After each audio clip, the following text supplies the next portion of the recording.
can all.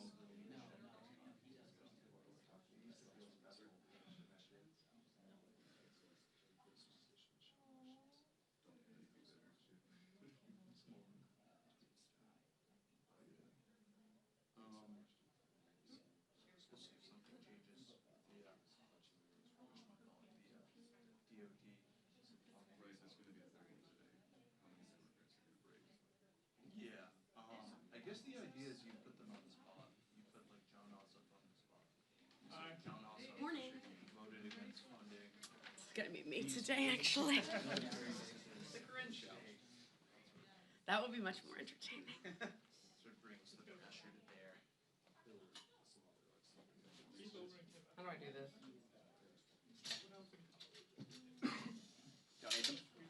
Yeah, we should just have one today, I think. It's so nice doing it here. We were just saying, it's so nice. It's literally not stressful. It's so nice. Saves me like 45 minutes in the morning to actually do other work. Yeah. I also,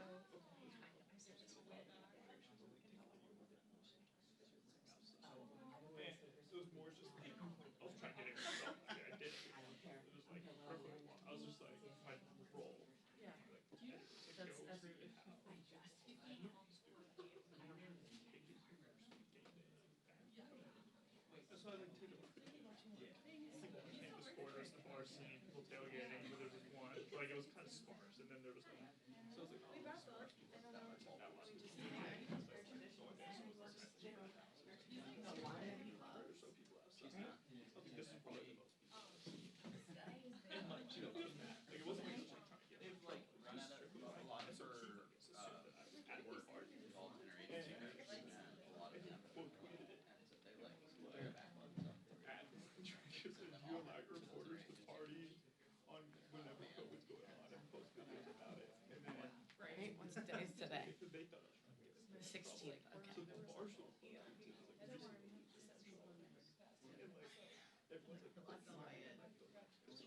like, I was the one partying. And then the right so how my sister Dresses up my tent. I was like going for comfort, like literally a tent, and it's great. I thought it was the funniest shit ever because mine went from like 200 to like, I told William, I was like, I have to.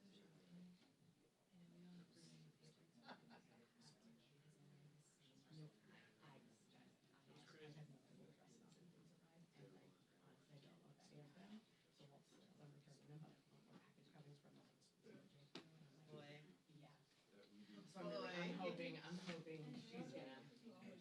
She does. it's terrible. So I'm really hoping that hits. The Walters over there. No.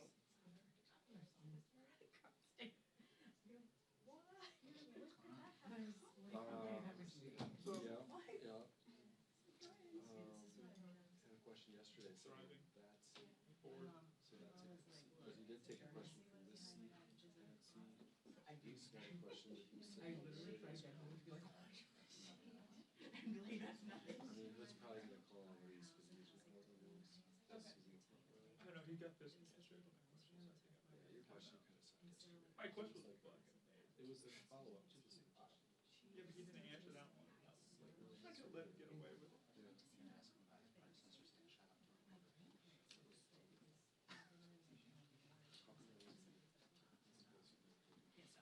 I've never come to listen to Dave Slang. You never asked her a question. I've asked her one question, but by the time I was fucking here, she was. I'm just gonna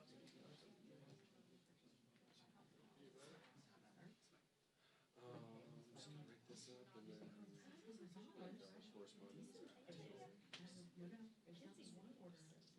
It was like reorders. There's a ton of stuff right now.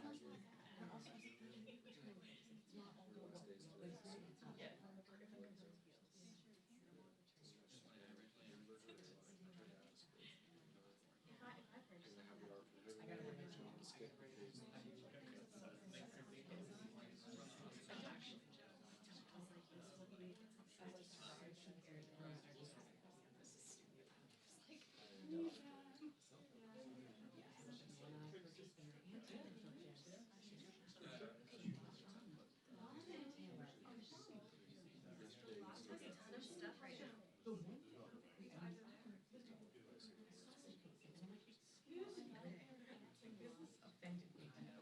through the visitors center. I know, he went up that meeting.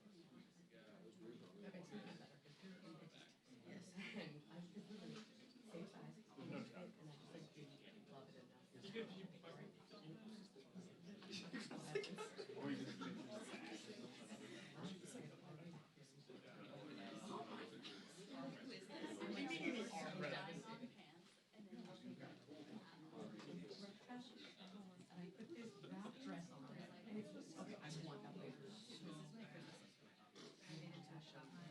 You gonna intelligence? Worship yesterday. It's like green and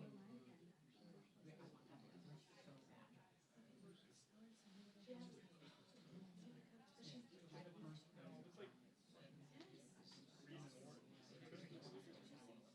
Orange? Oh, it's red. That's orange. Really?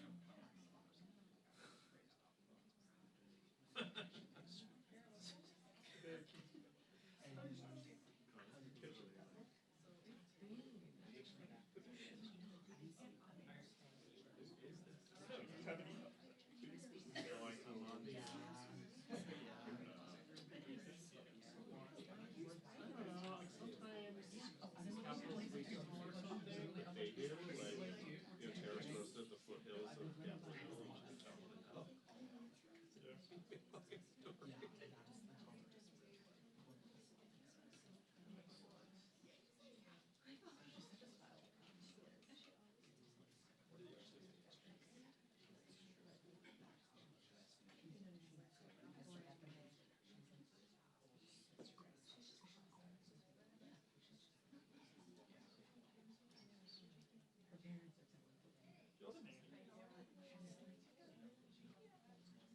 My mother was living with us until February, then we're taking our vacation in April, pretty expensive to us. One, two. She was my taste for not bad. So really was. $1,500 a year. What the fuck? The other was 20. So I don't know, or you can take big chunks of it, or whatever you guys would be interested to do. I said,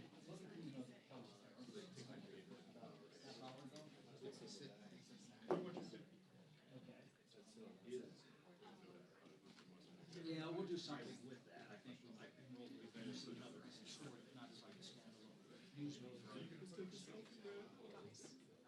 NBA, definitely. Okay. Can you flag it for him, and I will call him on the. But as my friend said about him, he's awful. He doesn't stop moving. He's like, you hold him, he like wiggles inches out of your arms and runs. You gotta find his course.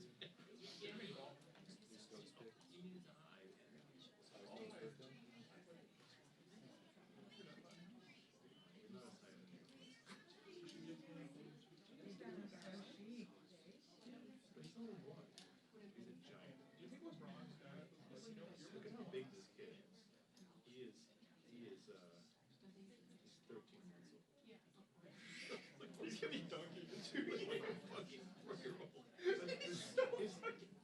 His sweatshirt he's wearing is from 40. He's bigger than the high chair. He can sit in a regular chair. It's still big. You can I put don't know him how in. this happened. Like, I don't understand. Like, Is your wife fancy? no. I mean, I guess he's just tapping some deep, like, Viking chin. That's awesome. Half of his words are well. So it doesn't, it's not like he speaks. I love to have, like, talk about the weather.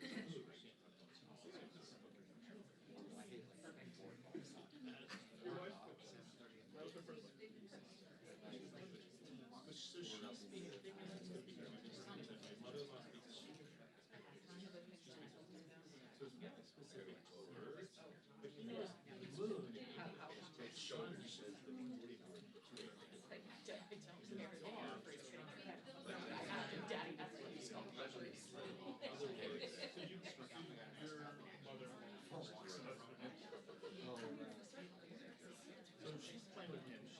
So it's just switching out all They're actually, it's actually not happening. for 2 years. Yeah, we did 2 years. Last year, She says no words.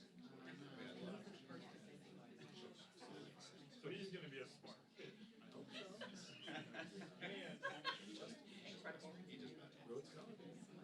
Now he's great. He's great. Just put a basketball in his mouth. He has a soccer ball in his plate. He has a so we use total maybe basketball, but the he eats the balls they want to whether a teacher goes around or so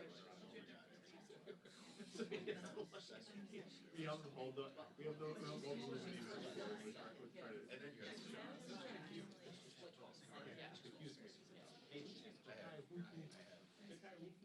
five different streaming events. And so what about the video? Is that because I was I forced out the next one. who assessed they shot it like this live safely and then two cameras.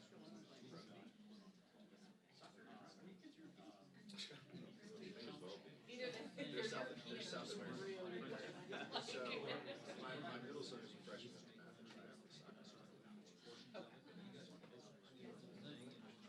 They can all. And look at the Everyone's in the digital. they can send you the link. I have to write it down. God, that's great. But he goes to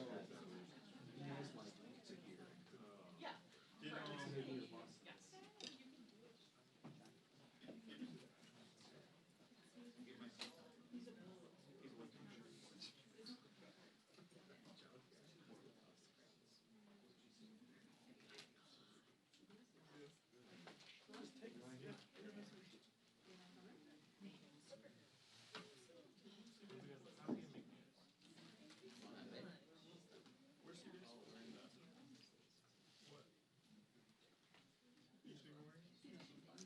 It's a.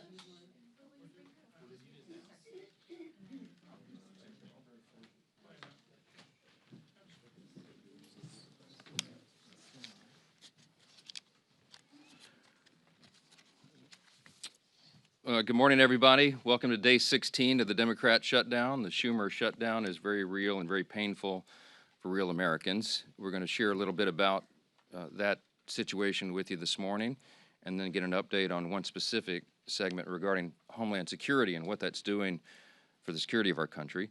If you're keeping count, 9 times the Senate Democrats have voted to keep the government closed. All the House Democrats except one voted September 19th to shut it down.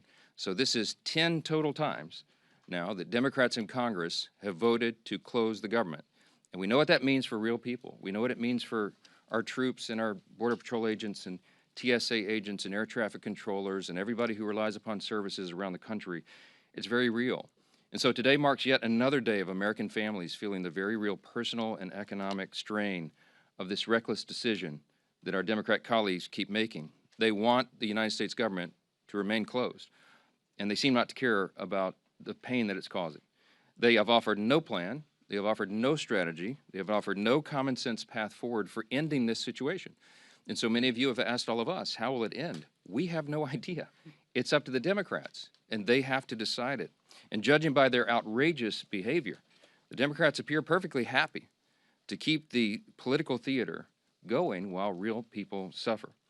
And that's why House Republicans made the responsible decision for our members to spend this week in their districts working for the people. They're helping their constituents. They're helping the American people navigate the mess that the Democrats have created.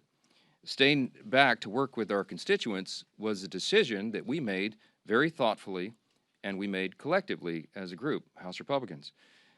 We have so much of that work to do. That's not some talking point. It's not some strategic tactic. We made that decision out of urgent necessity. So I want to highlight here just this morning, just very briefly, just a couple of examples, a small sample of some of the very important work that House Republicans are doing on the ground right now to help Americans through this difficult time.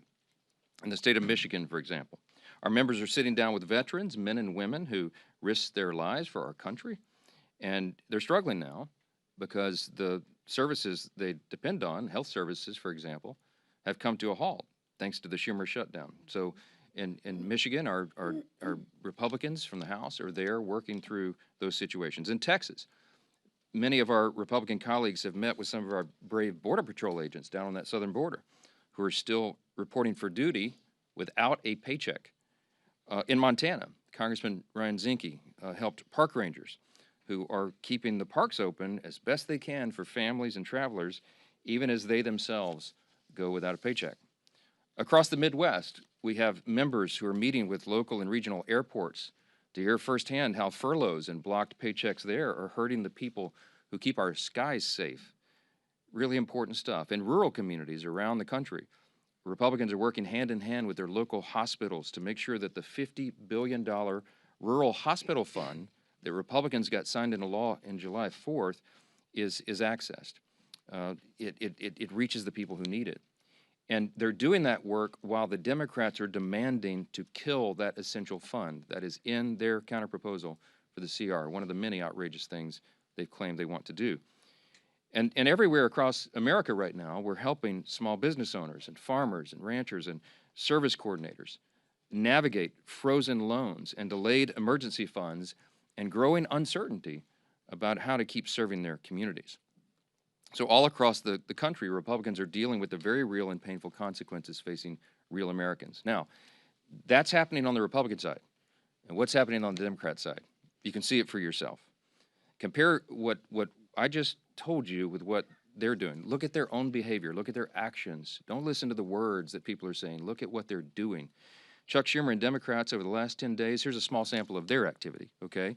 We've seen performative stunts and TikToks and photo shoots across every inch of this Capitol. We've seen Democrats actually toast themselves on the balcony of the DCCC last night, while their colleagues voted in the Senate to keep the government closed for the 10th time. We've seen not one but two failed publicity stunts right outside my own office, the latest of which ended in a congresswoman storming the entrance and berating a Capitol police officer who, by the way, is protecting her without pay.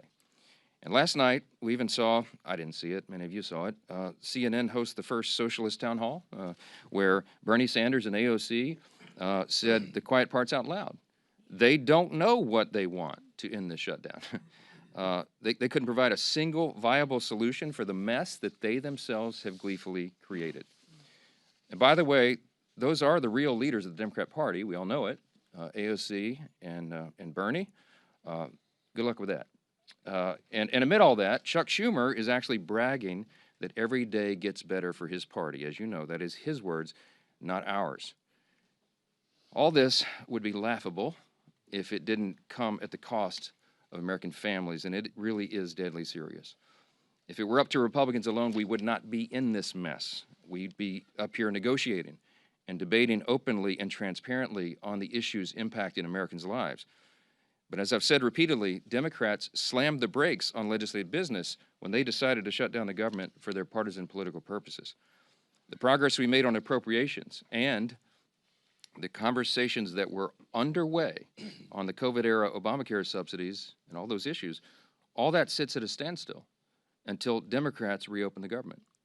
As soon as 5 Senate Democrats come to their senses and break ranks and turn the lights back on, House Republicans are anxious to get back to legislative session and to pick up our unfinished business. We have a lot yet to do. Until then, I'll continue to share the facts from this podium every morning to try to get this message directly to the American people. Republicans will continue serving on the job in our communities on behalf of the American people that we represent. I'm going to conclude this morning by saying this again. There's an incredible contrast right now between the two parties that could not be more clear. As we say here every day, this is not your grandfather's Democratic Party. It truly has become the far left, Marxist left, that are running that whole operation. And it has real effects on real people. And I just want you to, I'll highlight again the split screen of what we're seeing.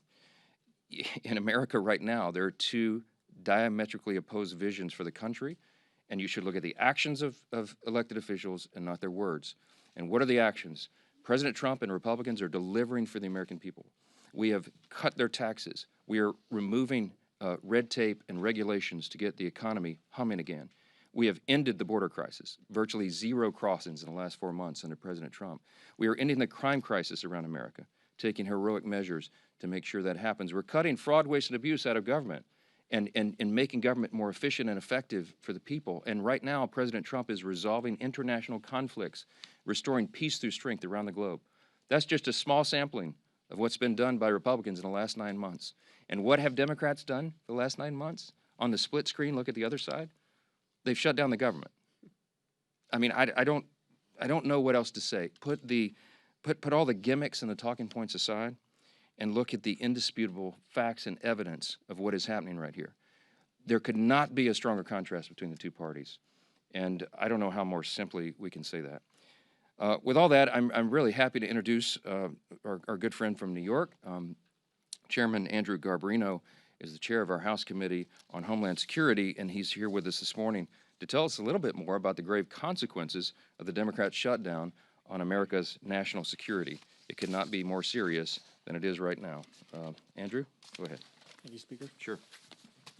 Thank you, Speaker, and Leader Scalise and Chairman McClain. Thank you all for being here today. The Senate Democrats' decision to shut down this government for cheap political points lacks any common sense and is undermining the Department of Homeland Security's core mission, as well as the people tasked with upholding it. Nearly 95% of DHS's workforce is considered essential, and that's rightfully so. But that means they're at work right now, and they're not getting paid. More than 63,000 CBP personnel, including U.S. Border Patrol, are continuing their steadfast commitment to securing our borders. More than 61,000 TSA personnel are continuing their mission to protect the traveling public and keep the skies safe. More than 8,000 Secret Service personnel are still carrying out their no-fail mission to safeguard our nation's leaders. More than 49,000 U.S. Coast Guard personnel are serving to protect our maritime borders. I'm grateful that President Trump and Secretary Noem are taking steps to ensure that the Coast Guard personnel are getting paid, just like our military during the shutdown. And I appreciate the department's continued work to support frontline law enforcement officers. I think, though, it's also very vital that we ensure that TSA security officers are compensated as well. Just because the government shut down doesn't mean people aren't still flying. We owe all of these men and women at DHS a debt of gratitude for their continued service. But the shutdown is not just about personnel. It's undercutting our Homeland Security posture. A lapse in government funding prevents DHS from moving forward with critical new investments that enable us to stay ahead of rapidly evolving threats.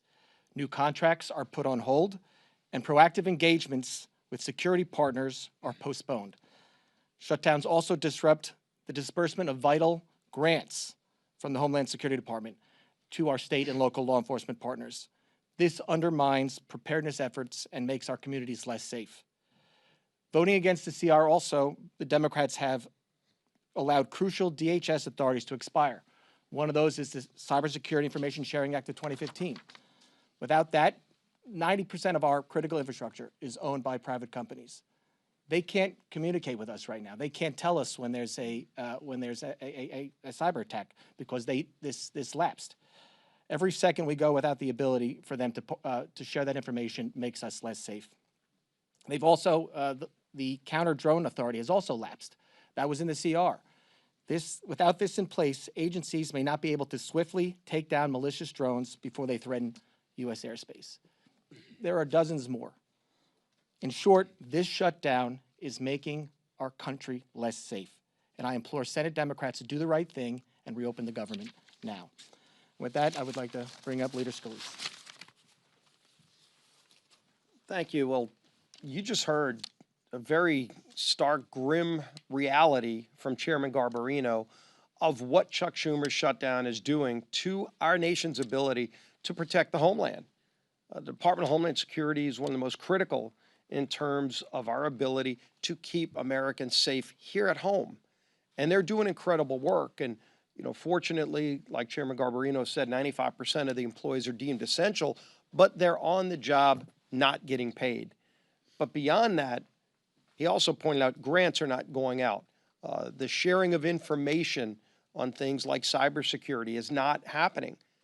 These are real devastating consequences of Chuck Schumer's shutdown. And nobody on the Democrat side can still articulate the reason why they're doing it beyond the obvious. And the obvious reason is Chuck Schumer being scared for his political future. Scared from who? From AOC. And last night, as the speaker mentioned, we saw two of the Democrat Party leaders, Bernie Sanders and AOC, at a forum, town hall, whatever you want to call it, on CNN.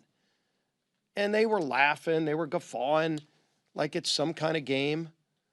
In fact, when AOC was pressed to say, what is it that y'all are shutting the government down over? She couldn't even give an articulate answer. This is what she said, quote, I think we need to see ink on paper. I think we need to see legislation. And I think we need to see these things passed on the floor of the House and Senate and signed by the president. Can anybody tell me what she's talking about? I mean, they filed an alternative bill that everybody knows is not serious, $1.5 trillion in new spending to do, among other things, to gut the Rural Hospital Fund, the $50 billion that we put in place, the largest investment in rural hospitals in our country's history. They want to gut that to give free health care to illegals. That's not going to happen, and that's not a serious proposal. But in fact, when you get back to the heart of the question, and that is Chuck Schumer fighting for his political life in New York, they did ask AOC that question. You know, are you going to primary Chuck Schumer? And she laughed, and Bernie tried to bail her out of the question, but ultimately she wouldn't give a direct response to that, because that's really what this shutdown is about. Is Chuck Schumer afraid of the AOC wing of the party primarying and beating him in New York? And so he's just concerned about his political future, and he's willing to jeopardize the lives of the American people, to jeopardize our Homeland security abilities that Chairman Garbarino talked about. These are serious consequences to real people, men and women in uniform, our federal workers that are not getting paid. All for what? For the gibberish you heard last night? They cannot articulate even what they want. We presented a clean CR that Chuck Schumer himself voted for in March. Very straightforward bill to fund the government and open it up just to give us more time to negotiate our differences. Very big differences that we have on policy, but we can't even get to those policy negotiations while Chuck Schumer is shutting down the government. So Senator Thune's doing a great job of trying to find a way to keep bringing the bills back up until one day just 5 more senators on the Democrat side come to their senses and say they're willing to get the government back open so we can resume those negotiations.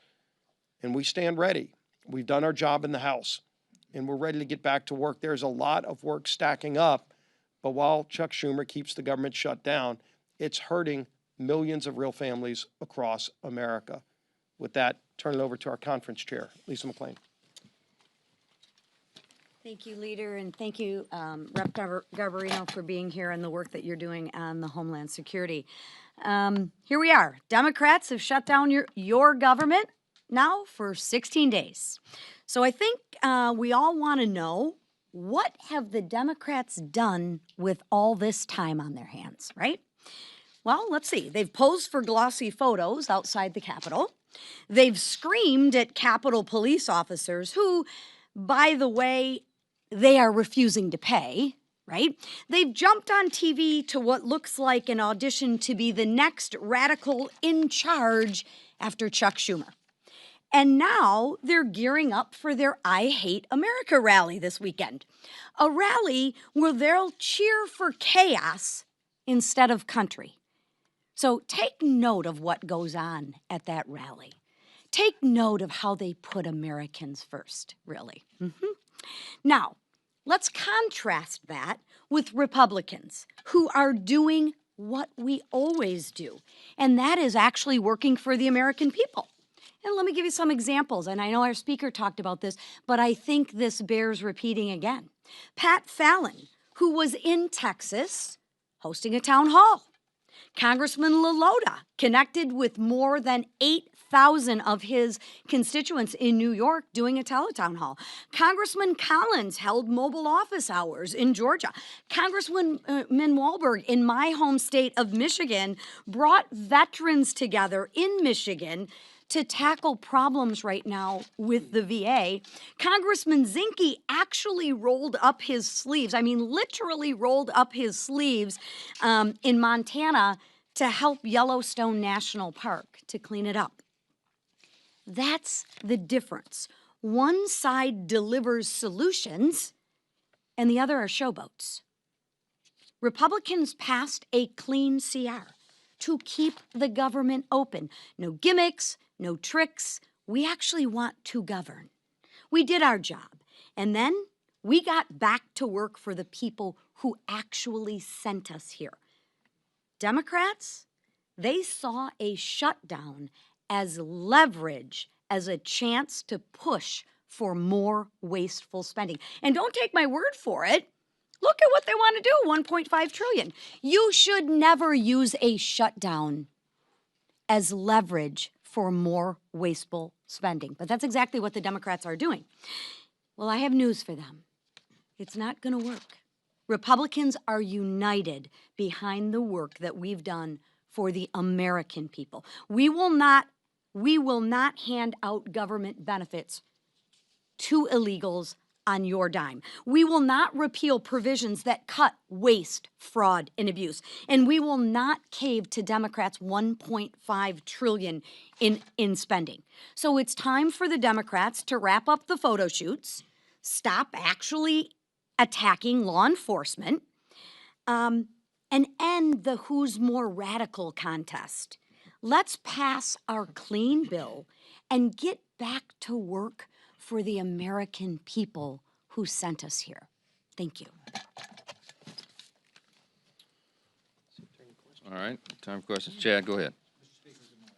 Good morning. I know what Republicans have said, saying the shutdown is because Schumer is afraid of Ocasio-Cortez.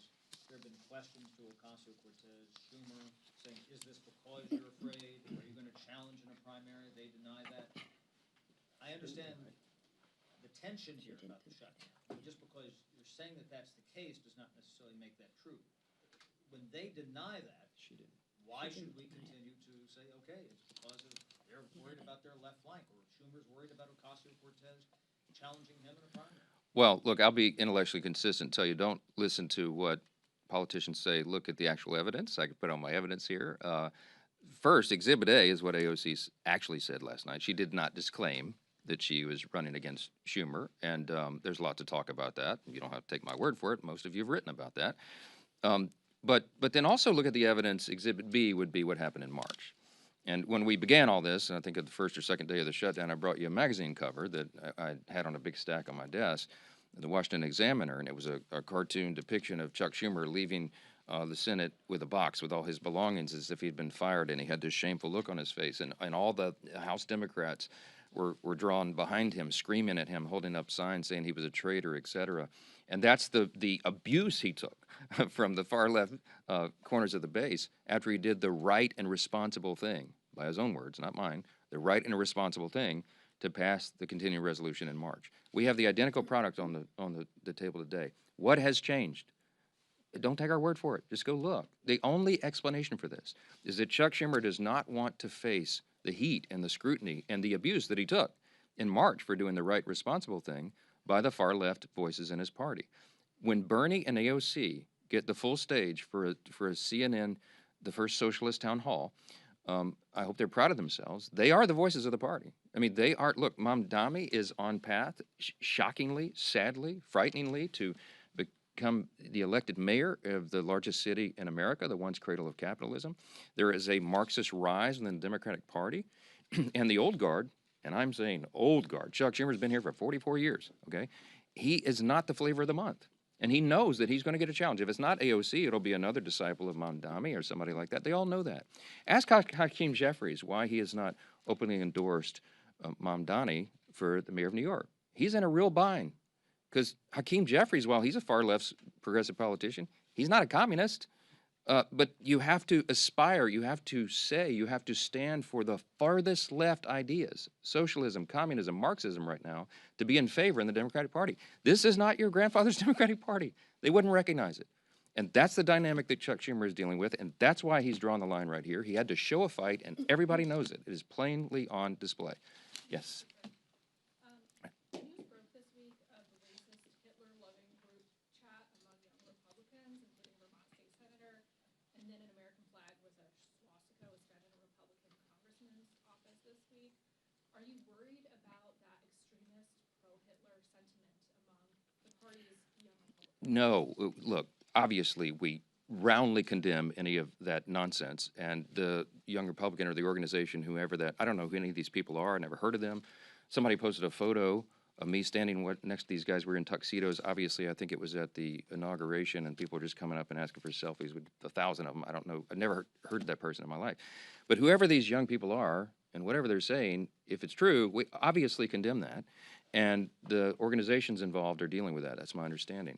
With regard to the swastika thing, this happened last night. A Republican congressman, allegedly one of his staffers had something in the background or something in a Zoom. That's what I heard this morning. He says that that's not his, and there's a proper investigation ongoing, and the congressman did exactly what he should have done, and that is report it. It's under investigation, and I can't comment on it any further until that's done, but I will say, obviously, that is not the principles of the Republican Party. We stand for the founding principles of America. You want me to articulate them for you right now? Individual freedom, limited government, the rule of law, peace through strength, fiscal responsibility, free markets, human dignity, the things that lead to human flourishing. We have stood against that. We fought the Nazis. We defended that evil ideology. We roundly condemn it, and anybody in any party who espouses it, we're opposing that.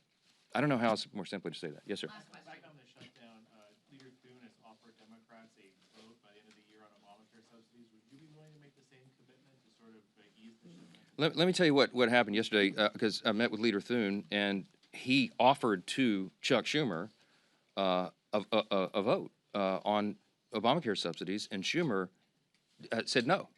that happened. Asked Leader Thune about it, because they wanted a guaranteed outcome. Here's why we can't do that. Let me say this very clearly and for everyone again. Okay, the Obamacare subsidy issue is not the issue of today. It is in a subsidy that expires December 31. We were always planning to continue the debate and discussion about that issue in October and November. Ironically, Democrats are taking the time off the clock for us to do that. It's a very complicated, complex matter. There are no income caps on that. By the way, did you know if you're a hardworking taxpayer, middle-class earner, and your family's struggling to put food on the table, did you know that you are subsidizing wealthy people's health care with that subsidy? You probably didn't. Premiums have risen by some estimates 60% since Obamacare was enacted into law in 2010. There's no way to repeal and replace it because it's too deeply ingrained right now. We have to improve it. Republicans are the ones with the ideas to increase access to care, the quality of care, and bring down the cost. Not the Democrats. They're the ones that gave us this problem, and they're the ones that have made it so expensive. Now, we have 535 members between the House and Senate. There's a lot of people in this deliberative body here. That's a very complicated issue. It's not something that 4 people can go into a back room and guarantee an outcome on. It can't be done. It was not possible to be part of the CR, and it is not feasible. It's not appropriate to be on the CR. We require the member-driven consensus process here, and that's what's necessary. So it's not possible for Leader Thune to guarantee to Chuck Schumer some outcome on that because we haven't finished those deliberations. I mean, that's just as simple as it is, and all of you report on the Hill all the time. You know how the process works. So when Leader Thune offered Schumer a vote on the ACA, on the subsidy, without guaranteeing an outcome, Schumer said, nope, no thanks, we'll keep it closed. Because, by the way, remember, every day of the shutdown gets better for us, as Chuck Schumer said, okay? It's not getting better for the American people. Will you not commit to holding a vote on ACA subsidies? No, I didn't say that. I did not say that, Reed. I said none of us can guarantee an outcome on that. I have said consistently all along, this is part of the deliberative process. We're going to debate and discuss that. And there are debates and discussions going on our side of the aisle and on theirs, but to get everybody together and build that consensus is not possible until we get the government operating again and we stop holding, I get very upset about that. We stop holding the American people hostage for these ridiculous political games. People see what's going on here. We should not have Border Patrol agents not paid right now because Chuck Schumer wants to pay political games to cover his tail. I don't know how much more simply to say that, and every single one of you know that's exactly what's going on. I don't like being Mad Mike. I want to be Happy Mike. I want to be the happy warrior, but I am so upset about this. God bless America. We're done. Thanks.